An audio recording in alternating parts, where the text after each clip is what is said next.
Olá, sejam todas e todos muito bem-vindos ao Salto para o Futuro. Experimentação, observação, análise de dados. Essas são algumas das ações presentes na produção de conhecimento científico. Mas como tornar essa prática uma realidade no cotidiano das escolas da educação básica? A avaliação do PISA de 2015, que deu ênfase ao ensino de ciências, mostrou que o Brasil ainda precisa avançar, e muito, no ensino dessa área. O país ficou no 63º lugar entre 70 nações avaliadas. Além disso, 4,38% dos estudantes apresentaram níveis muito abaixo do esperado. O PISA é o Programa Internacional de Avaliação de Estudantes, coordenado pela OCDE, a Organização para a Cooperação e Desenvolvimento Econômico. Essa avaliação, em larga escala, fornece indicadores para que os países possam formular políticas que possam melhorar a qualidade da educação. Por isso, vamos falar no programa de hoje sobre como inovar no ensino de ciências e também sobre como as tecnologias podem contribuir para atrair crianças e jovens para o universo científico. O Salto para o Futuro já está no ar aqui na TV Escola, porque é bom saber.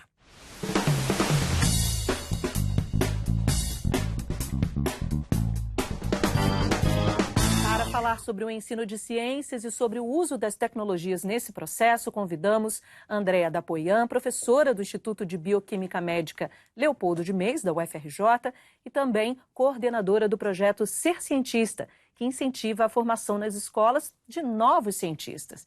E André Parreira, professor, pesquisador da Universidade do Porto e também diretor-presidente da Hiperlab Equipamentos Científicos. É um prazer receber vocês hoje aqui. Esse é um assunto muito importante, né? Um assunto estratégico aí do ponto de vista da educação. A gente deu ali alguns dados não muito favoráveis, né? Dados até, na verdade, muito negativos. E a gente queria saber de vocês que estão na ponta, que acompanham, né, o processo do ensino de ciências, como é que vocês avaliam? Qual é o panorama disso? Por que a gente apresenta dados ainda tão insuficientes em relação ao ensino de ciências? Eu queria começar pela Andréa. Olá, Bárbara Murilo, prazer estar aqui. Bom, eu acho que o que explica são muitos fatores, né? Mas um deles que eu considero muito importante, é onde a gente atua, é o fato de que a ciência é apresentada, né, especialmente na educação básica, como uma montanha de conteúdos que tem que ser memorizados pelos estudantes, sem que eles, no fundo, percebam o que é mais importante, que é qual o processo de construção desse conhecimento, que é como vocês apontaram aí, que é a base do ensino de ciências, deveria apresentar esse processo de construção do conhecimento.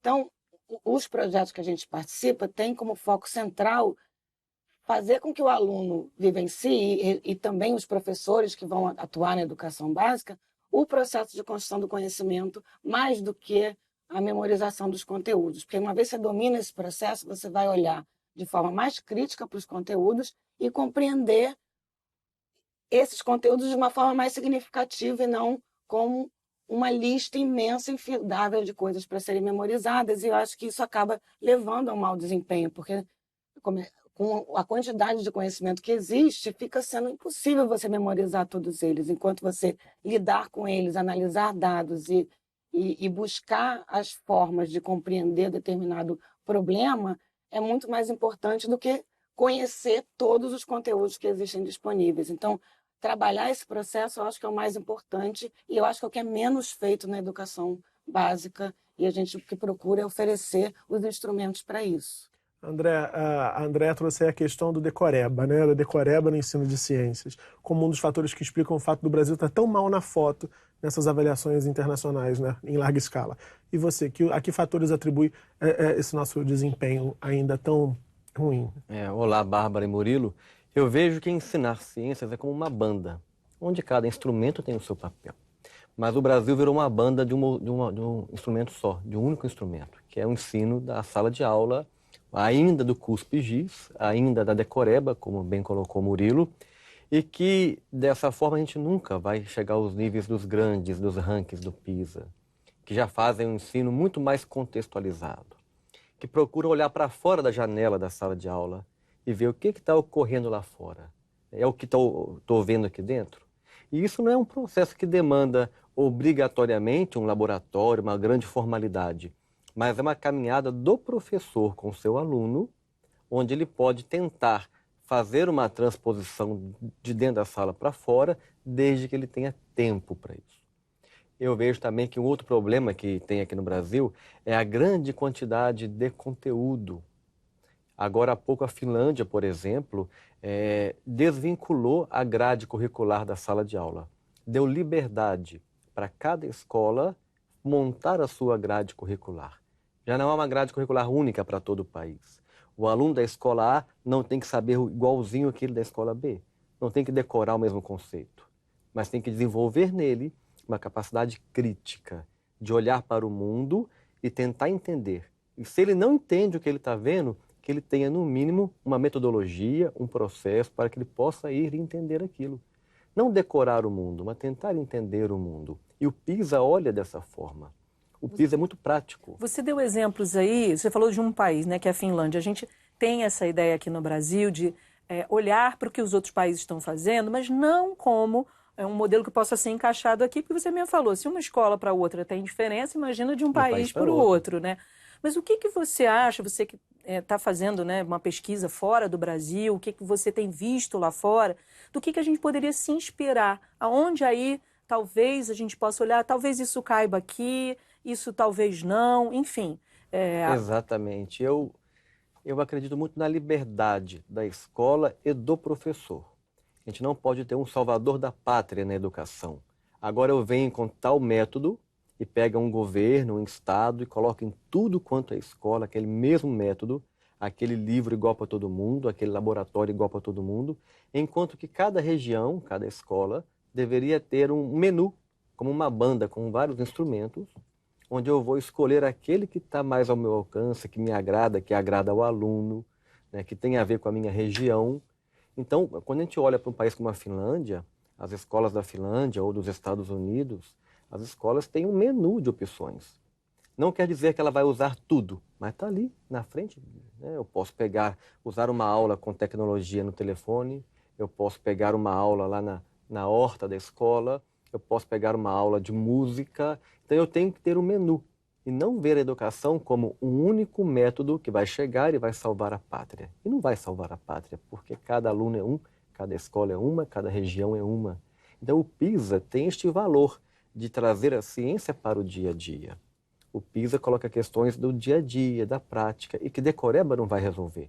Até porque o Brasil tem um outro problema, que é interpretar o que lê, que também não estamos muito bem. Não estamos dando nada bem nisso também. Então, quem não interpreta o que lê, não vai interpretar também a questão de ciências no PISA. Então, uma coisa vai puxando a outra. André, de 2012 para 2015, a gente está aí falando do PISA, né? O Brasil registrou uma queda expressiva no desempenho, que já não era bom, né? E piorou no intervalo muito curto, de 3 anos apenas. Você falou da questão da necessidade da gente desenvolver aprendizagens significativas na escola para que isso possa mudar esse panorama, começar pelo menos a mudar esse panorama.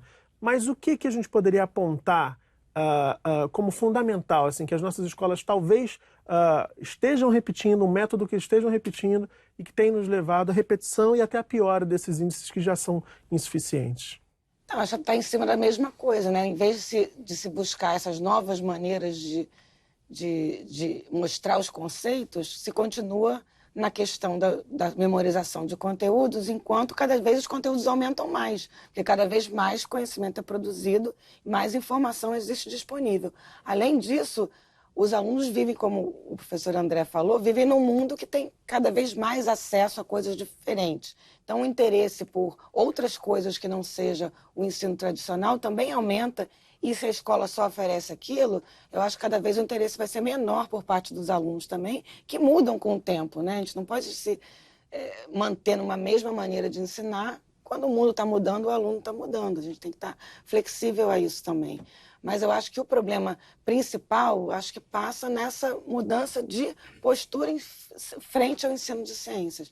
Enquanto não se mudar radicalmente essa forma de como você conduz o ensino, não adianta. E você pode conduzir dessa forma, apresentando a construção do conhecimento, usando diferentes tecnologias, diferentes instrumentos, desde uma tecnologia mais avançada e sofisticada até instrumentos muito simples que estão disponíveis para qualquer professor, mas que por trás de usar aquele instrumento sofisticado ou simples, você vai ter uma mesma maneira de lidar com o conceito-chave daquele processo que você está ensinando, que é através de como ele é construído, eu acho, né? Como ele foi construído ao longo da história da ciência. Então, se o aluno domina esse processo, ele vai apreender esse conceito de uma maneira muito mais fácil do que simplesmente se ele decorar uma coisa que não vai ter significado nenhum para ele, na verdade. Essa é uma grande questão que passa aí, acho que o ensino de várias áreas do conhecimento, né? E uma das questões também, André, que a gente sempre quando faz debate aqui sobre o ensino de qualquer área, é a questão da formação do professor. Em especial nas ciências, pelo fato de, por exemplo, ali nos anos iniciais você não ter um professor, né? Você tem um professor mais generalista. E essa é uma questão que alguns professores sempre dizem, olha, mas eu não fui preparado para isso, eu não tive uma formação inicial voltada para, né, para esse universo especificamente. O que tem de mito, o que tem de verdade, e o que, se for fato, o que precisaria mudar, talvez, nessa formação? Então, na hora que a gente fala, como você disse, né, de mudar o ensino, na perspectiva de mudar o que oferece para o aluno, você tem que instrumentar o professor para ele ser capaz disso. Eu acho que é isso que eles sentem falta, né? Porque eles também têm que seguir uma quantidade de conteúdos enorme dentro do currículo que eles são obrigados, ou pelo menos é requerido deles que eles ensinem, e aquele livro com infinitos conteúdos ali que eles têm que cumprir, e isso se torna inviável para ele se ele vai seguir tudo aquilo.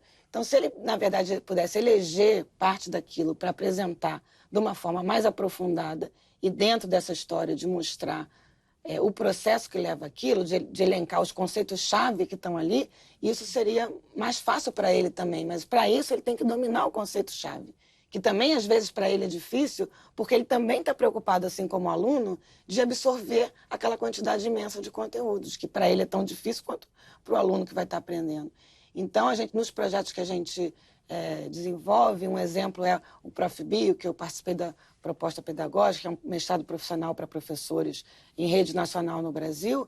Ele está todo baseado em apresentar alguns conceitos chaves da biologia, quer dizer, é um projeto é um mestrado para professores de biologia.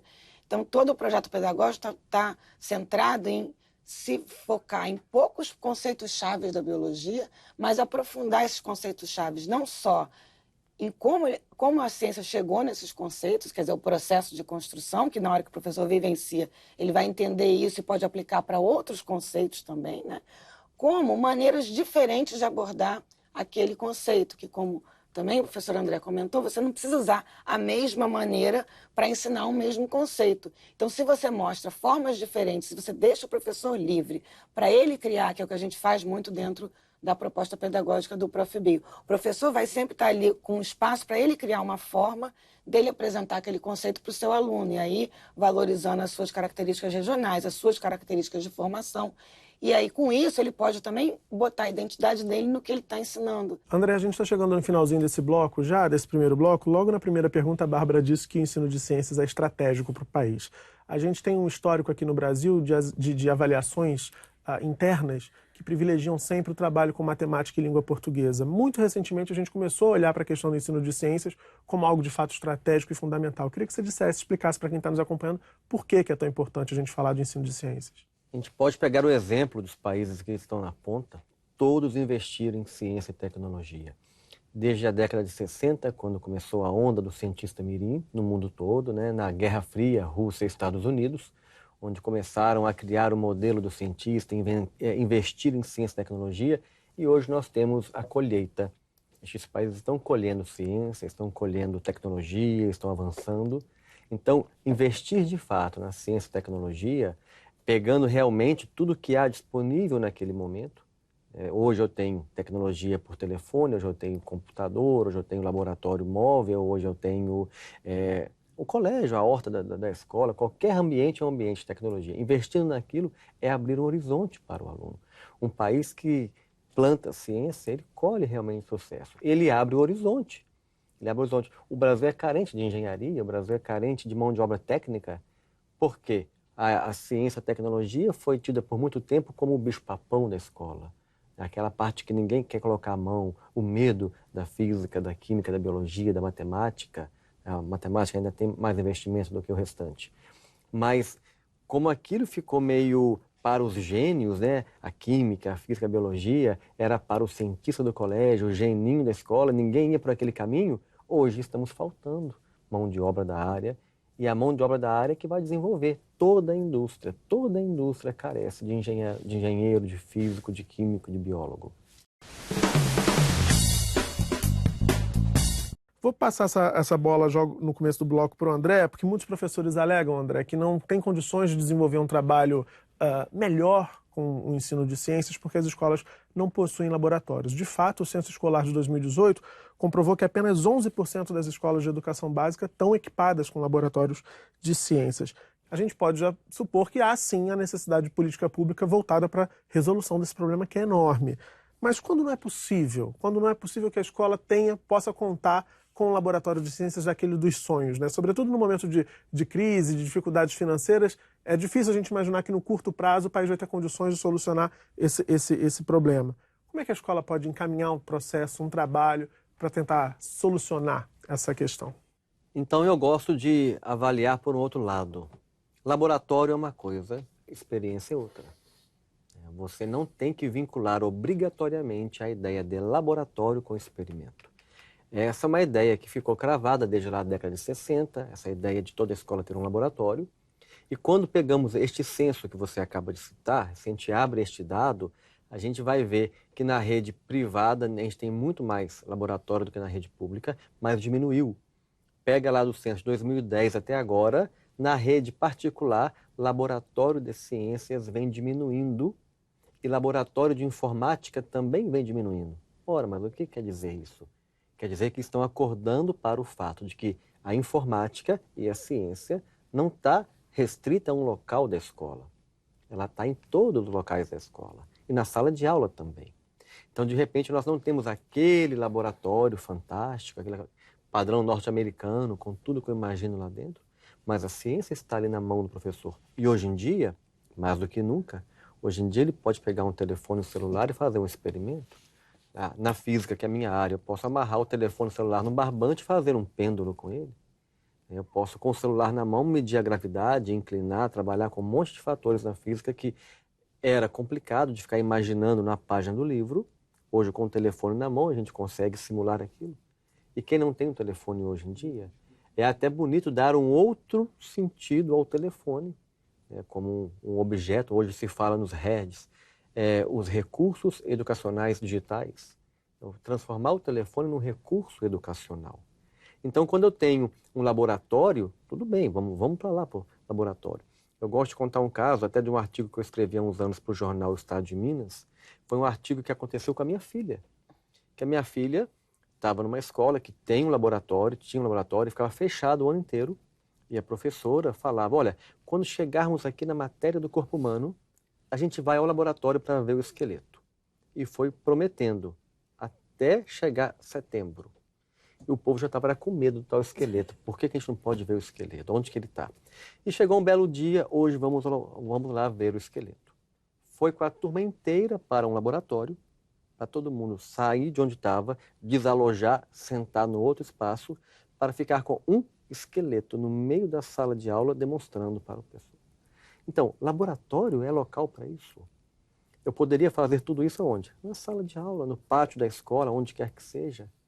E ela também poderia levar experimentos para a sala de aula. Ou propor ao aluno, traga de casa amanhã algum material, pega na cozinha algum reagente lá, que é um reagente também, que é um ingrediente, pega lá uma bola, pega um carrinho, uma boneca, um elástico, e vamos trabalhar a ciência aqui na sala de aula também. Eu já tive a oportunidade aqui de, viajando pelo país, de gravar reportagem de professora dando aula de ciências fazendo um bolo. E as crianças ficaram, assim, maravilhadas, porque exatamente isso. Você põe um fermento, a massa cresce porque cresce, né? Por que o leite ferve, aquelas coisas todas. Na época da Copa, por que não trabalhar com a bola, com o chute, com o impacto? Então a ciência está em todo lugar. A gente não pode esperar chegar o laboratório... Dia da ciência. O dia da ciência. O dia da ciência eu vou lá levar. Exatamente, ou então aquele laboratório, a feira de ciências. Mas trazer para o dia a dia aquilo. Então, hoje em dia, é raro uma escola que não tem um projetor multimídia. A gente pode ligar o projetor no computador, fazer alguns gráficos em tempo real. Hoje em dia, nós sabemos na física que o grande desafio do ensino de física em todo o mundo, e não é no Brasil, é no primeiro ano, na parte da mecânica, cinemática, aqueles movimentos lá que todo mundo se enrola com aquilo, e que aquilo depende muito de gráfico, que depende de matemática também. Então, o pior resultado dos alunos do ensino médio está neste período. E depende da leitura, né? Não conto nada, não vou nem contar mais. Chegou na física, eu vou deixar até você perguntar agora. Não falo nada, que esse era o meu grande problema, a gente não fez jornalismo à toa, né? Pois é, e hoje eu aposto que teria um cenário diferente se quem te desse aula chegasse lá, ó, pega o celular aí, vamos fazer um gráfico com o teu celular. Isso que você falou do carrinho, da bola, do movimento que vai fazer, enfim, se isso talvez não ficasse, como a Andréa falou lá no começo, só no vamos decorar alguma coisa, vamos ler aquele conteúdo, e fosse visto na prática, é óbvio que vai ter uma outra forma, né, de você internalizar essas questões. A percepção, né? É outra. Essa percepção é outra. E eu queria ouvir a Andréa um pouquinho em relação a isso, porque você tem um trabalho, né, você está coordenando um projeto que é Ser Cientista, incentiva a formação de cientistas, com experimentos que são possíveis dentro da escola, né? A base desse projeto é justamente a gente oferece para escolas que nos procuram, qualquer escola, né? E vai em algumas escolas distantes, ou faz na própria universidade o projeto também, e ele está baseado nisso. Ele tem um tema, que são vários temas da biologia, que a gente oferece um cardápio de temas e a escola escolhe aquele tema. Pode dar um exemplo? Pode ser os alimentos, pode ser... Aí tem temas muito variados. Pode ser a vida das plantas, ou uma coisa mais específica de plantas. Tem vários nomes lá no site de temas diferentes, né? Então, o que acontece com o que comemos, o que tem nos alimentos, como é que é a vida das plantas, a planta é vivo, aí tem os micro-organismos, quem são. Então, tem vários temas diferentes que vão abordar vários aspectos da biologia e que a gente pode oferecer esses específicos, mas a escola às vezes encomenda um, né? Uma vez uma escola encomendou, eu queria alguma coisa sobre pele, e a gente foi, qual o segredo do Wolverine? Então a gente vai saber porque que ele regenera, né? Então a gente pode falar de N coisas a partir de uma encomenda ou a partir do que a gente já tem pronto. E a ideia é isso, é mostrar como é que aqueles conceitos são construídos, fazendo tudo através de experimentação, mas usando coisas muito simples que são acessíveis a qualquer professor. E a gente faz isso porque a gente oferece possibilidades que possam ser aplicáveis em qualquer realidade. Então, você falou do laboratório. O laboratório pode ser importante como um ambiente onde você vai ter acesso a determinados recursos, que podem ser equipamentos, mas podem ser simplesmente o espaço de trabalhar, que às vezes na sala de aula é complicado, precisa de água, precisa lavar o que você usou. Realmente, nesse sentido, a sala de aula pode ficar limitada, mas ele não precisa de grandes coisas além de um espaço, né? Então, não é pela falta de laboratório que você vai justificar o mau desempenho em ciências, é muito mais pela forma de ensinar as ciências, né?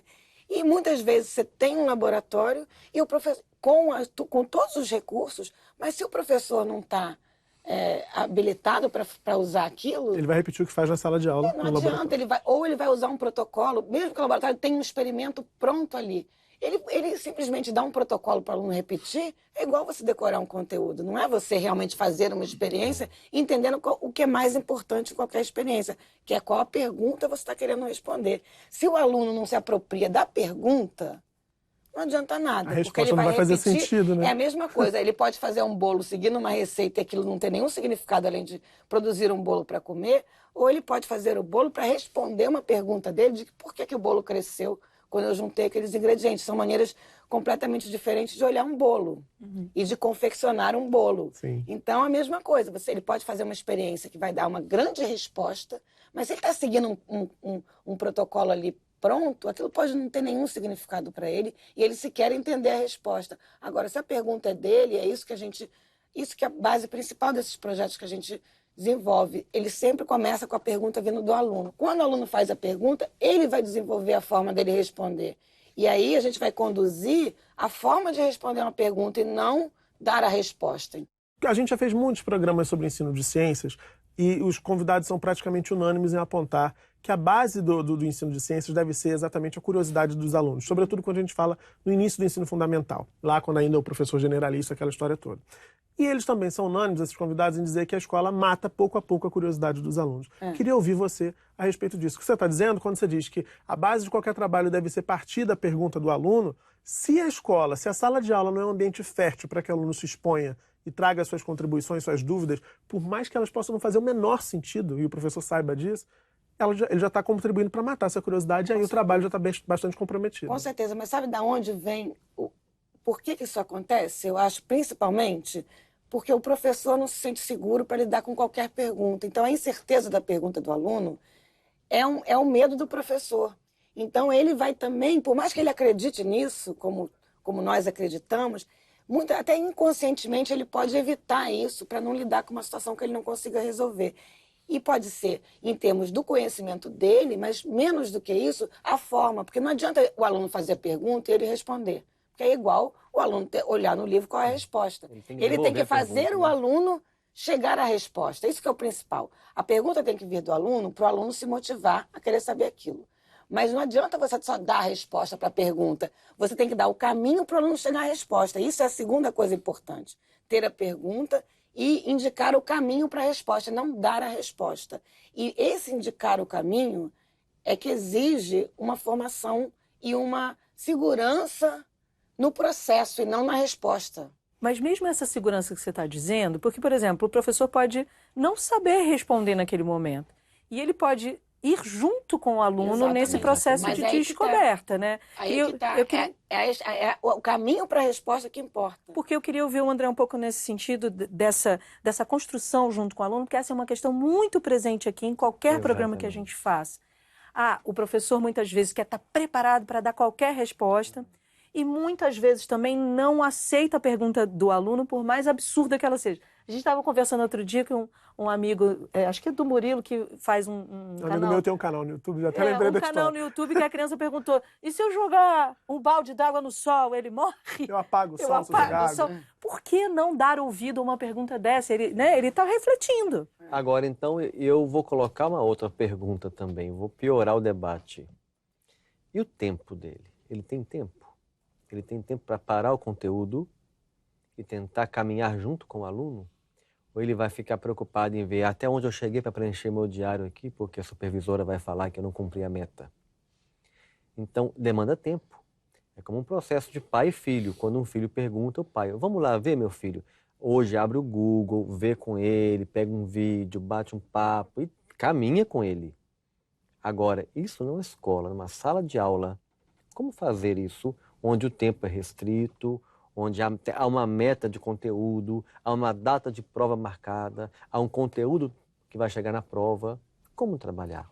Eu concordo com você, essa é uma questão que a gente escuta muito aqui, mas por outro lado a gente sabe também que o professor, de certa forma, tem uma autonomia quando ele fecha a portinha da sala lá e diz assim, olha, hoje eu estou com você, eu com vocês e vocês comigo, né? Ele poderia abrir um momento para isso, abrir um momento para perguntas, usar a tecnologia, levar lá o Google para a sala de aula, vamos ver um tema interessante, vamos pesquisar junto. É aí que entram as tecnologias, essa é uma questão. A tecnologia, no Brasil, ela foi entendida como o que ia salvar a educação. E não é. É uma ferramenta. Uma ferramenta como multiferramenta que eu tenho na educação. Então, esse entendimento da tecnologia que iria salvar a educação colocou tanta esperança na tecnologia e todo mundo agora está arrependido, né? Achando que ela está tomando tempo ao invés de ensinar. E não é. Ela realmente é uma ferramenta.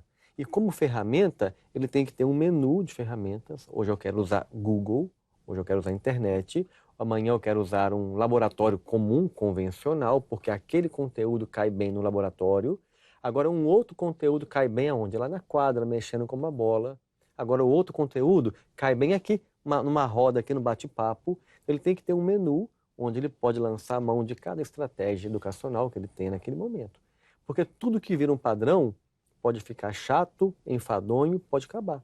Eu quero agora dar minha aula o ano inteiro com o computador e o PowerPoint. Teve uma época que a moda era dar aula o tempo todo em PowerPoint. Ninguém aguentava mais a aula do PowerPoint. Não é? Deus me livre. Então, quando chegou na escola o computador, todo mundo tinha medo de botar a mão no projetor. Quando aquilo pegou, brigava para usar, para marcar na tabela o horário de usar o PowerPoint. Aí daí um tempo já ninguém aguentava aquilo. Porque eu quero colocar minha esperança num único recurso e não ter um menu de recursos para ele. Então eu tenho a tecnologia como parte do dia a dia do aluno. O aluno tem que entrar na sala de aula e continuar ligado igual ele está do lado de fora. Não posso fechar o mundo para ele. Eu vou te deixar uma pergunta no ar aqui. A Bárbara está querendo encerrar o bloco, mas eu vou deixar a pergunta no ar. Muitos professores têm receio da tecnologia ainda hoje, porque, exatamente como no caso das perguntas dos alunos, eles têm dificuldade muitas vezes de apontar qual o melhor recurso tecnológico para trabalhar determinado conteúdo. E aí eu quero saber de vocês, no próximo bloco, se ele pode inclusive abrir isso para que os alunos sugiram.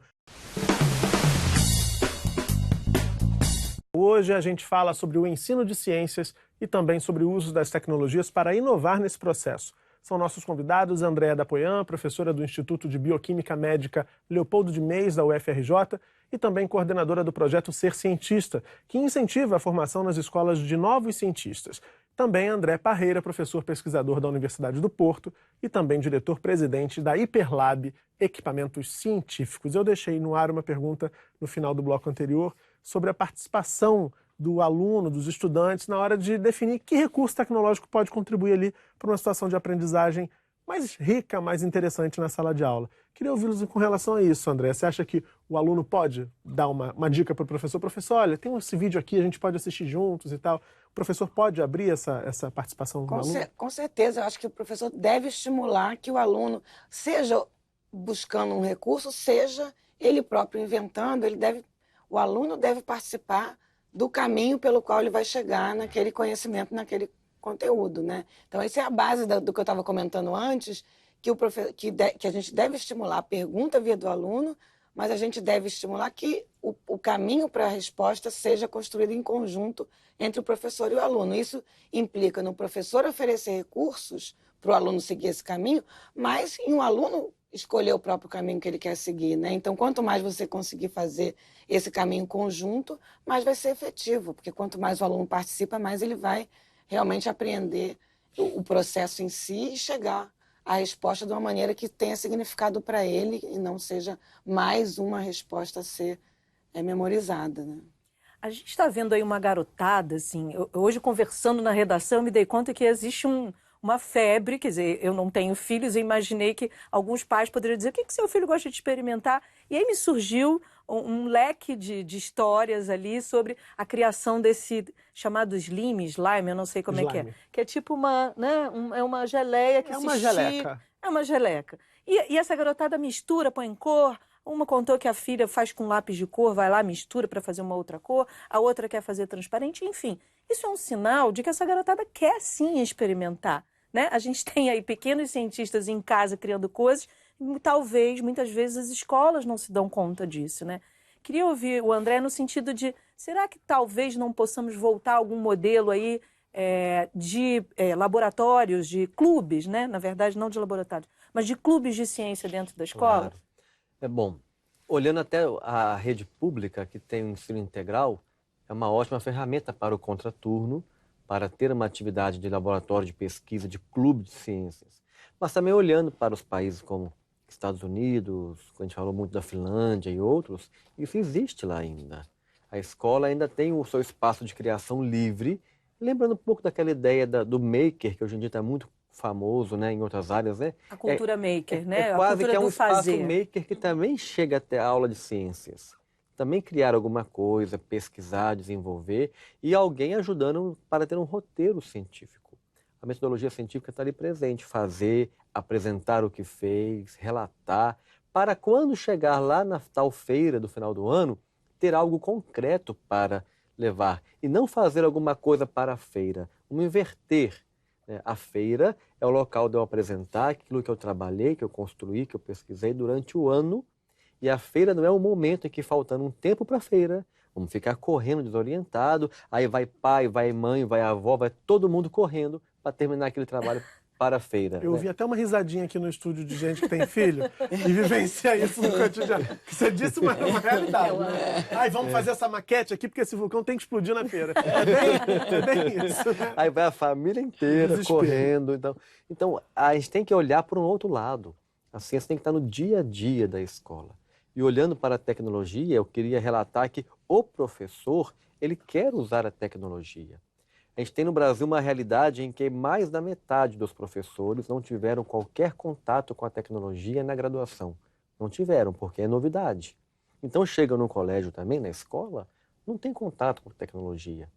Então eu quero relatar um trabalho que eu estou fazendo de doutorado, onde escolhemos um professor de uma escola pública, onde ele já dá aula há mais de 30 anos e não tem nem um telefone celular. Não gosta, não tem contato com a tecnologia. Analógico. Analógico. Ele é uma pessoa analógica, de fato, mas muito bem intencionado, né? Adora o que faz, adora estar no meio dos alunos, a gente percebe isso nele, o amor dele pelo trabalho. Mas então ele foi o sujeito da nossa pesquisa de usar um software e um sensor para fazer gráficos da física e tentar ajudar os alunos a entender aquilo melhor. Então eu pensei, será que isso vai dar certo? Olha, bastou uma tarde de trabalho com ele e ele já começou a usar aquilo com os alunos. E a história andou pela escola toda, a escola toda se mobilizou. E quando acabou a parte da pesquisa, ele pediu para ficar mais um tempo com o equipamento, para continuar usando em salas que ele não usou. Então ele se encantou por uma tecnologia. Então ela encanta, ela atrai, basta dar a oportunidade. E não é uma coisa cara. A gente falava no outro bloco que um laboratório é muito caro. Realmente, montar um grande laboratório, padrão, primeiro mundo, realmente é caro. Mas, de repente, eu tenho algo muito mais barato na minha frente. Hoje em dia eu tenho o telefone celular, que tem uma série de aplicativos, tem comunidade de aplicativos totalmente livres, onde eu posso baixar para física, para química, para biologia também tem, para matemática, onde eu posso começar a despertar os alunos para aquilo. E eu queria ouvir, André, um pouco nesse sentido, que você, no projeto Ser Cientista, você contava no intervalo que viaja e faz esse projeto com populações ribeirinhas, que muitas vezes não têm tecnologia, mas têm ali um campo científico absurdo, né? Que são as plantas, os animais, enfim. Conta um pouquinho dessa história que é bem interessante. É interessante porque um ponto interessante comentar, que como todo mundo pode se interessar para a ciência, né? Quando a gente foi fazer esse projeto lá a primeira vez, a gente ofereceu numa escola específica, lá uma população ribeirinha, que fica horas de barco, e estão realmente isolados, são só 600 pessoas, mas tem uma escola lá municipal muito bem montada que tem 200 alunos.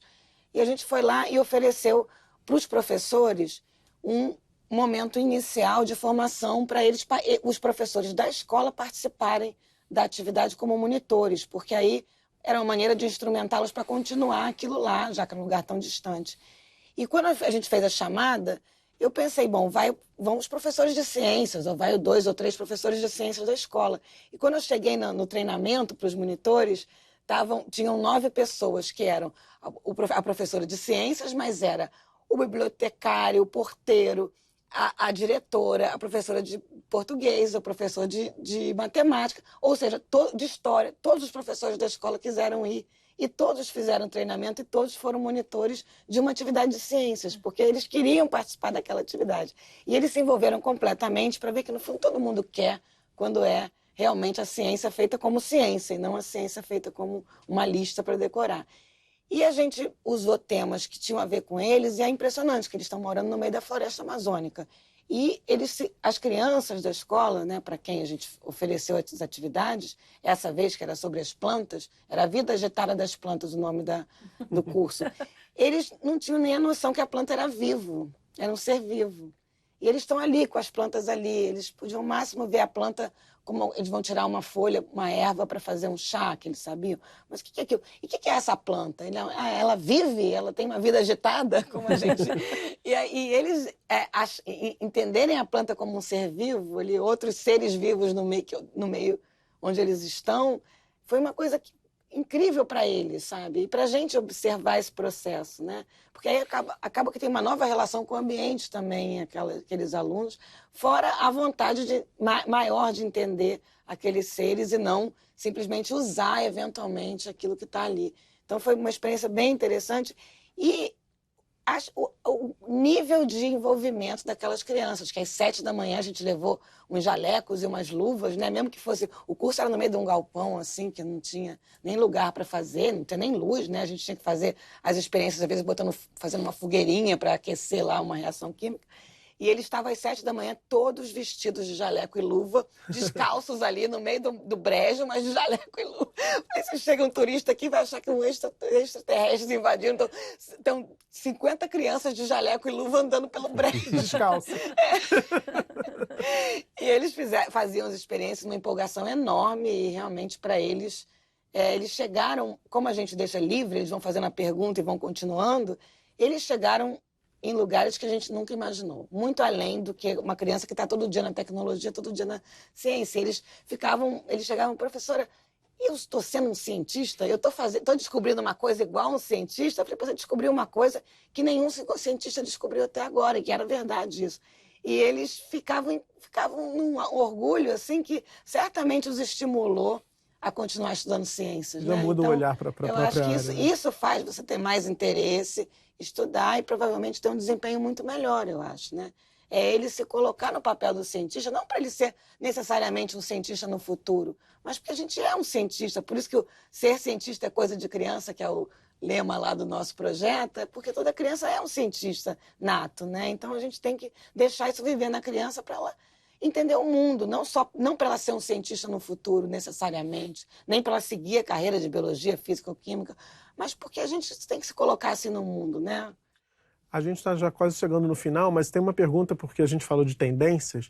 Você falou do PowerPoint, da moda do PowerPoint. Bárbara citou a moda do slime, que fascina as crianças aí. E eu acho que a gente está vivendo a era dos vídeos e muitos professores se sentem incentivados ou quase obrigados a levar vídeos para a sala de aula, vídeos do YouTube que eu estou dizendo, para tentar motivar, despertar a atenção da garotada. Né? Só que a gente sabe que também tem muita coisa ali que não está muito verificada, um conteúdo que não está 100% acurado, a gente pode dizer assim. Inclusive, no caso do slime, a gente teve um problema recente porque algumas receitas de slime incluíam produtos químicos que estavam dando reação, trazendo malefício à saúde das próprias crianças, mas essa é uma outra história.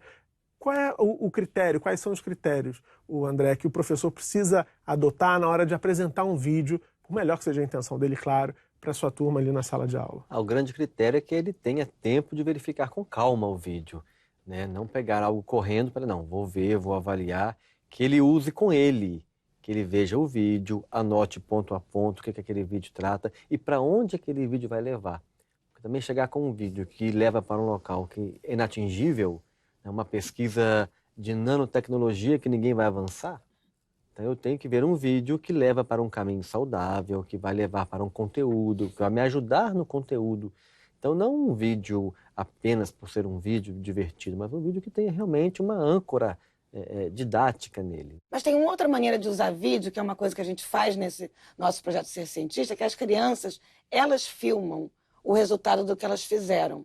E isso, depois, quando eles assistem o vídeo que eles próprios fizeram, é um outro jeito de usar o vídeo, não é um vídeo que alguém fez, mas eles filmarem um vídeo, porque essa atração pelo vídeo pode vir daí, né?